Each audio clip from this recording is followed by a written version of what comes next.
Welcome back to our channel. Today, we're exploring a gripping Korean sci-fi thriller, The Silent Sea, released in 2021 and directed by Choi Hang-yong. The story unfolds in 2075 as Earth's ecological environment rapidly deteriorates. The annual average rainfall continues to decline, leading to a consistent drop in sea levels and affecting drinking water sources worldwide. Desalination plants are at total capacity, forcing people to consume contaminated water sources, leading to a surge in infectious diseases. According to government forecasts, water resources are expected to decrease by 40% within the next decade.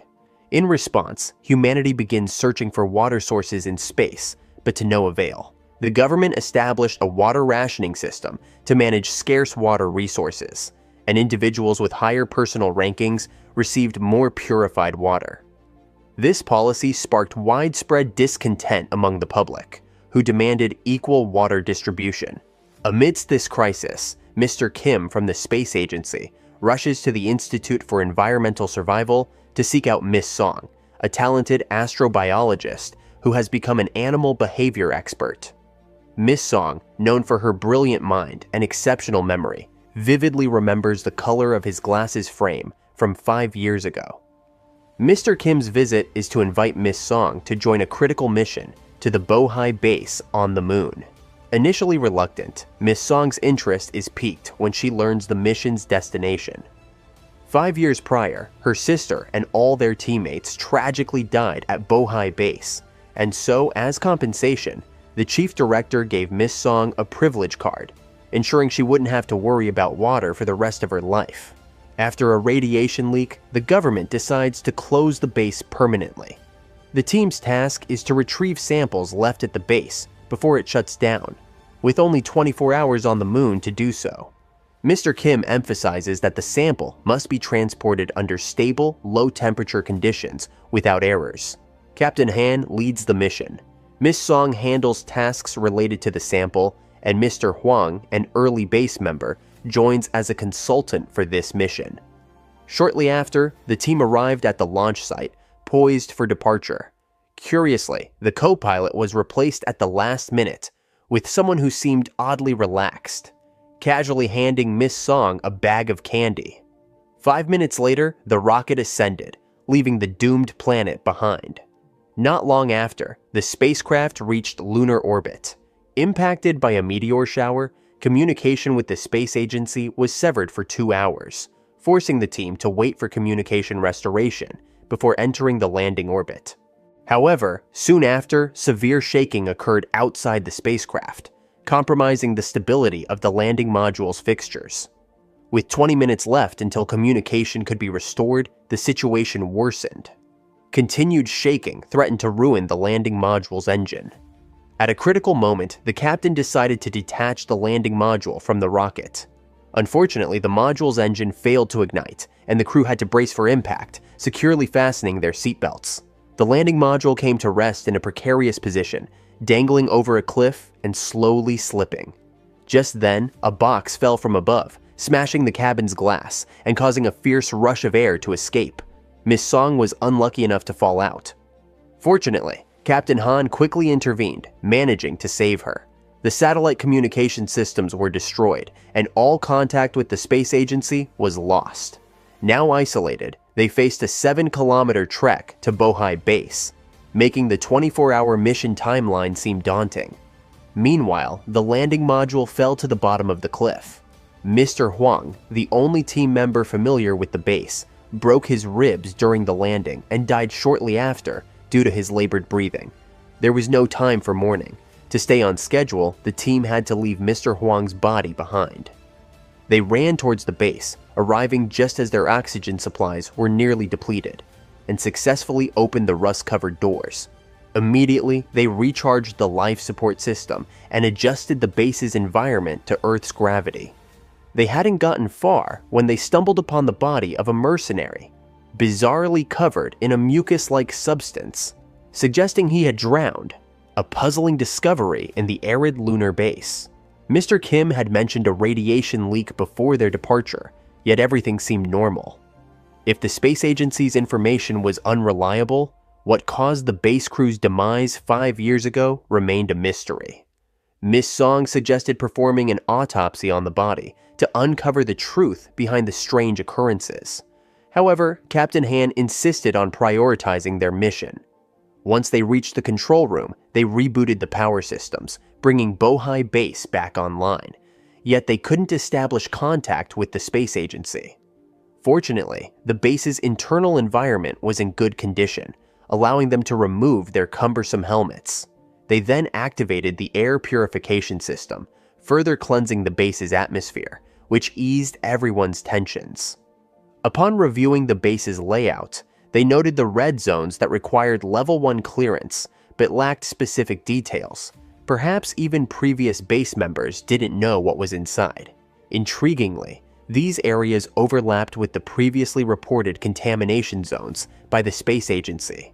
Could this be a coincidence? Using her exceptional memory, Miss Song successfully found the route to the storage rooms. Captain Han split the team to expedite their search for the samples. He instructed them to immediately check the temperature control devices upon finding samples. If the indicator showed red, they were not to touch it and should contact Miss Song immediately.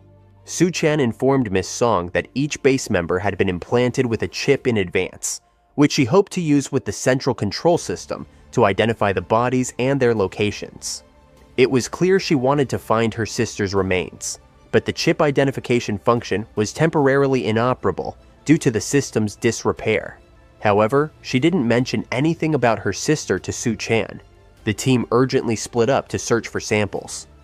While searching, some members discovered strange patterns, while Miss Song found a mysterious passage. Captain Han's group pried open a sealed door, revealing the bodies of base members behind it. Analysis suggested they had struggled violently before death, as if trying to escape. However, the space agency's report claimed all had died before the area was sealed. The scene indicated they all drowned, an increasingly perplexing turn of events. Shortly after, 2 sub-teams opened the doors to storage rooms 1 and 2, finding signs of previous searches, but no intact samples. Meanwhile, Miss Song's group reached storage room 3 when they unexpectedly detected a signal of an unknown life form. Could there still be other survivors in the base? At that moment, Li Ji persuaded Miss Song to head to the control room to attempt to reactivate the chip identity function. Without hesitation, Miss Song sprinted toward the central control room, unaware of Li Ji's hidden agenda. Meanwhile, Su Chan accidentally disturbed a body, causing a fine powder to burst into his eyes. Alone, Li Ji opened storage room 3. As he bent down to retrieve a dropped flashlight, an unknown creature subtly moved it. Su Chan began to experience disorientation, followed by a mysterious stream of clear water flowing from his ears. At the same time, Miss Song arrived at the medical bay, only to find the door tightly sealed with traces of blood in the door cracks. Just then, a teammate informed her of Li Ji's unexpected disappearance. And when he reached the location indicated by the unknown life form signal, he found it was incorrect. He advised Miss Song to find and stick with Li Ji and not to proceed alone. Reluctantly, Miss Song headed back while Li Ji had ventured into a storage room alone, where he surprisingly found an intact sample. Miss Song arrived just in time to witness a horrifying scene. Li Ji was suddenly attacked and killed by an unidentified creature. Dr. Hong's examination of the body revealed multiple fractures, questioning that even a fall from the ceiling could not have caused such severe injuries. Li Ji's mysterious death and Miss Song's unauthorized departure led the team to suspect her. The captain immediately reviewed Miss Song's recorder, which showed a dark figure taking the sample from Li Ji's hands. The team later found a ventilation shaft behind a cabinet, which seemed to be the escape route for the creature, suggesting it had cognitive abilities, or possibly it is even human. Yet, why it didn't attack Miss Song remained a mystery. Following Li Ji's unexpected death, the team grew increasingly anxious, with Su Chan sitting quietly aside. Sensing something was off, a team member approached and witnessed a bizarre scene. Large quantities of water sprayed out of Su Chan's mouth. Upon receiving the news, Captain Han and others rushed over. Dr. Hong urged everyone to don protective gear and attempted to save Su Chan, but it was too late. His body was completely saturated with water, so even the blood drawn turned clear. 3 team members had now died, leaving everyone bewildered. Captain Han tried to comfort the team while assigning tasks. Dr. Hong and Miss Song were tasked with performing autopsies to determine the cause of death. Captain Han led a few members to track the unknown creature. Venturing into the ventilation ducts, they found strange symbols inside, but soon reached a sealed gate that only levels 1 member could open, and no one knew what lay beyond. They had to return to the control room. Miss Song, having collected samples from the bodies, found that Su Chan's death mirrored the others. Dr. Hong discovered that water had seeped from within Su Chan's organs, filling his entire body without any signs of infection. The origin of all this water baffled everyone. At that moment, Dr. Hong made a startling discovery. The liquid extracted from Su Chan separated into 2 distinct substances, the nature of which remained unknown. They had been unable to contact Earth. An engineer found the communication tower's data processor malfunctioning, so someone had to go outside the base to replace the device, while the engineer updated protocols in the control room. The base's elevator was already out of order, and no one was willing to take risks in these situations. Left with no other choice, Captain Han decided to undertake the task himself. Before departing, Miss Song approached him, suggesting that the creature didn't intend to harm her, and it attacked Li Gi because he had invaded its territory. It could navigate swiftly through the vents, indicating its intimate familiarity with the base's layout. It might be a survivor who had lived on the base's resources for 5 years. However, Captain Han dismissed her theory. He and 2 other members arrived at the elevator shaft, which reminded him of his daughter on Earth, already suffering from a virus that could only be treated with higher quality water. His motivation for joining the mission: the repair was perilously dangerous. He had to descend 100 meters to the base of the shaft using only a rope. The faulty elevator suddenly activated and hurtled toward him during the descent, but Captain Han dodged it just in time. However, seconds later, the elevator broke off and fell from above. In a life-or-death moment, Captain Han clung to the rope and leapt to safety, depleting much of his oxygen in the process. Upon reaching the malfunctioning section, his oxygen was critically low, and he had less than a minute to return to the chamber to replenish it. Despite warnings from his team, Captain Han stubbornly continued the repair and completed the task, but he passed out from lack of oxygen. Fortunately, his teammates arrived in time to rescue him from the brink. The communication system was restored, yet they couldn't establish contact with Earth. At that moment, the system detected an unknown signal originating from outside the base, pinpointing its reception at Storage Room 3, where Li Gi had died. The team hurried to investigate but found nothing unusual except a communicator on Li Gi. It turned out Li Gi had been working for a mysterious organization, and the outdated communicator was a model commonly used by RX Company. Captain Han immediately asked an engineer to use the communicator to try contacting Director Choi, and soon they established a connection. Captain Han revealed Li Gi's identity as a spy, a co-pilot role approved by Director Choi herself. Captain Han suspected a connection between Director Choi and Li Gi, but Director Choi denied knowing Li Gi's true identity. She remained surprisingly calm upon hearing about a survivor, almost as if she already knew. Captain Han pressed for the truth, but Director Choi vehemently denied knowing the situation inside the base or believing in the existence of survivors. She emphasized the importance of preventing the sample from being stolen over retrieving it, citing Captain Han's daughter's condition as a reminder of the stakes involved. After the call, Captain Han relayed to the team that the rescue ship had been delayed. Finding the sample became their top priority, but some team members were skeptical, suspecting Director Choi of deliberately delaying the rescue to manipulate them into continuing her bidding. Meanwhile, Miss Song suddenly had a realization. She pricked her finger, and her blood mixed with the sample, which then began to divide and multiply. This was what had killed Su Chan. The sample would continue growing until its host ceased breathing. Confronting Captain Han in the control room, Miss Song demanded to know if he had been aware of the true nature of the sample all along. Reluctantly, he shared the truth with everyone, that they had discovered lunar water on the moon, believed to save humanity if brought back to Earth, and Miss Song's sister was the first to find it. Miss Song then spoke privately with the captain about their next steps. The lunar water harbored many secrets, and the space agency had hidden its endlessly replicating nature, the reason behind the disaster at Bohai Base 5 years ago. They urgently needed to access the Level 1 database for more information about the lunar water. Using the Level 1 code provided by Director Choi, they opened a massive database, and Captain Hang accidentally stepped on a plant.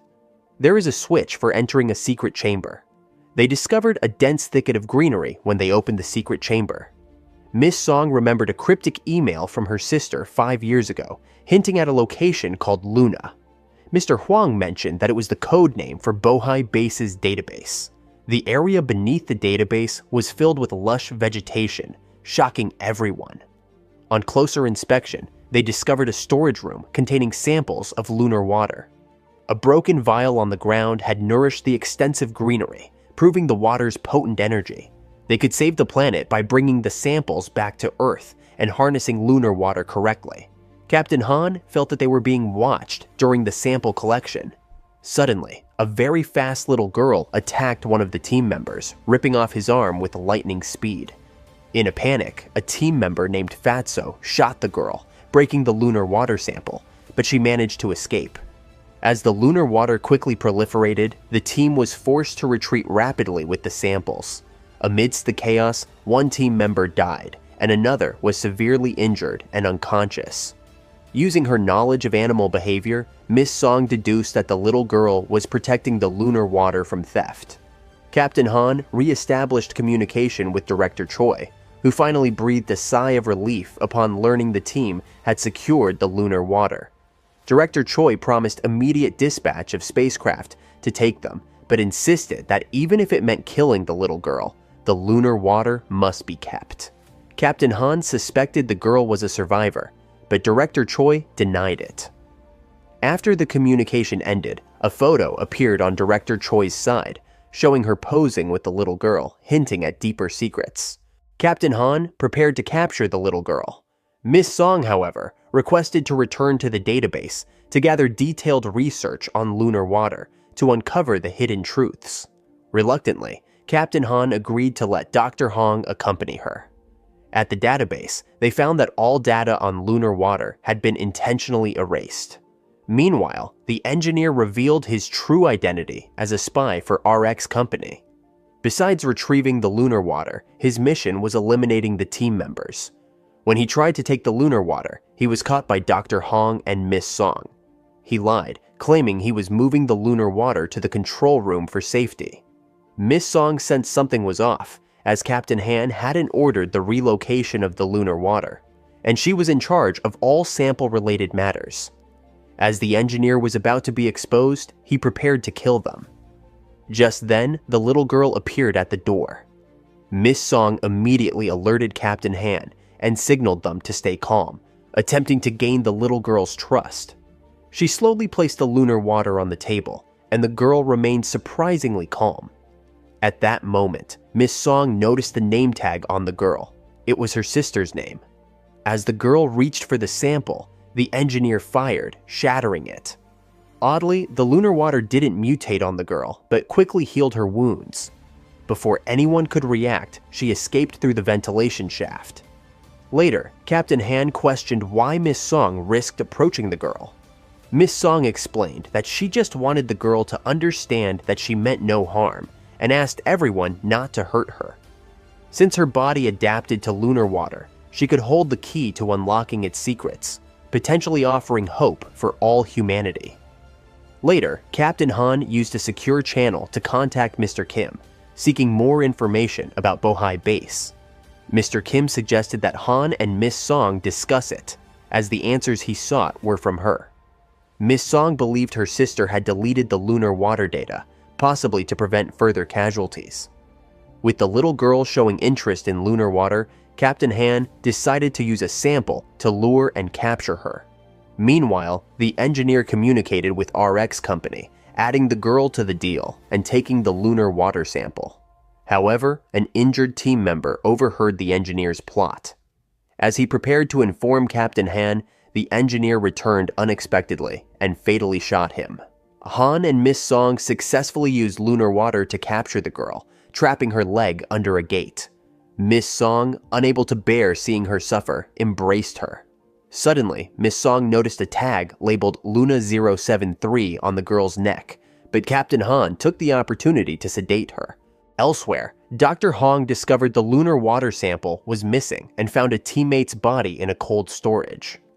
She immediately informed Captain Han, and at that moment, the engineer entered the control room, locking all passages and causing chaos inside the base. Luna overcame the sedative and escaped. The gate trapped Miss Song inside. She ignored Captain Han's warnings and followed Luna alone to a room that seemed to be Luna's living quarters. Looking out the window, she could see Earth. She found Luna trembling in a cabinet and successfully gained Luna's trust using her animal behavior skills. This place was once her sister's dormitory. Miss Song then discovered a hard drive, revealing that her sister was the developer of lunar water. Initially tested on animals, experiments were conducted on clones under pressure from superiors. Luna was the only clone, numbered 73, who adapted to lunar water, essentially a genetic clone of Miss Song's sister. As team members continued to die, Captain Han suspected the engineer was responsible. He checked the situation and asked Lao Ge to keep searching for Miss Song and Luna. On his way back to the control room, Captain Han encountered Dr. Hong. They discovered a warehouse storing clones, leaving them horrified. Meanwhile, Fatso, back at the control room, was ambushed by the engineer and shot several times. Fatso threatened the engineer with a vial of lunar water, but the engineer, blinded by rage, shot again. The vial fell and broke, and as the lunar water touched Fatso, the engineer locked the door, trapping him inside. Soon, Fatso's mouth emitted a large amount of water. The engineer then opened the lunar water storage, which flooded the base. At the same time, Captain Han and Dr. Hong returned to the control room, only to find Fatso dead. Captain Han reset the base's gates, instructing Dr. Hong to wait in the lab while he pursued the engineer. Meanwhile, as the engineer carried the lunar water around searching for Luna, Lao Ge found Miss Song and Luna. Luna was about to act, but Miss Song shielded Lao Ge. At the same time, Captain Han notified Lao Ge that the engineer was heading their way and ordered him not to shoot Luna. He immediately instructed the trio to head to the lab to meet Dr. Hong. By the time the engineer arrived, they had vanished, and instead, Captain Han caught him. After a brief struggle, the captain subdued the engineer, who cryptically replied when questioned about his actions, "You have no idea what's happened here." During this exchange, a distraction from the communicator allowed the engineer to ambush Captain Han, and both drew their guns, leading to a standoff. Just then, lunar water seeped from the pipe gaps, forming a water wall, and the engineer fled. Meanwhile, the lunar water leaked into the base's exterior through the ventilation system and instantly froze due to the cold. During her escape, Miss Song accidentally let lunar water touch her face. Once in the lab, she revealed the secrets of Bohai Base to the others. The base had been shut down years ago to prevent information leaks and avoid international condemnation. Dr. Hong panicked, realizing they might be silenced even if they returned to Earth alive. Director Choi chose Miss Song because her sister was the lead researcher of the Lunar Water Project, and to protect her sister's reputation, Miss Song was unlikely to reveal the truth, even if she had discovered it. Just then, Captain Han returned to the lab and ordered an immediate evacuation as massive amounts of lunar water were about to emerge. Miss Song's body began to mutate, and her vision blurred as she realized she was infected by lunar water. Thinking of her comrades, Miss Song quickly isolated herself, beginning to vomit water and losing consciousness. But, in a twist, she survived. Luna had bitten her, possibly saving her life with her mutated genes. They contacted Mr. Kim, who who informed them that the rescue ship was entering orbit. At the same time, they detected another ship, likely from RX Company, coming to extract the engineer. Miss Song asked Mr. Kim what would happen if Luna were brought back to Earth. He explained she would be confined to a lab to repeat the Bohai base experiments. Miss Song felt that this was too risky and could endanger Earth, turning Luna into a mere research tool. She decided against returning to Earth, planning to take Luna to a neutral international space research facility where Luna and lunar water wouldn't belong to any country. But Captain Han wanted to bring back lunar water to save his daughter. As a father, he felt he had no choice. Just then, Luna heard the lunar water approaching, and they all had to follow her to escape quickly. At that moment, they encountered the engineer. Infected by lunar water, he became delirious and revealed the truth about the disaster 5 years ago during the lunar water leak. He was one of the mercenaries sent not to rescue, but to silence. The government never intended to save anyone, as lunar water surged towards them. Lao Ge shot in defense, knocking down the engineer but also getting shot himself, ultimately dying. Due to a system failure, someone had to close the gates manually, or no one could leave alive. Captain Han chose to sacrifice himself. He was a devoted father and a competent captain of his team. Ultimately, Luna, Miss Song, and Dr. Hong escaped the base, but Luna stepped out of her spacesuit, walking barefoot on the moon. She had adapted not only to lunar water, but also to the lunar environment. She walked up to Captain Han and handed him the badge Captain Han sent her previously. In his final moments, he looked at a sticker his daughter had given him, and with a tear, he closed his eyes. Meanwhile, the rescue ship arrived. This concludes the first season of The Silent Sea. Thanks for watching our recap. If you enjoy this video, please like, subscribe, and hit the notification bell to keep up with our exciting movie journeys. Feel free to share your thoughts in the comments and join us next time.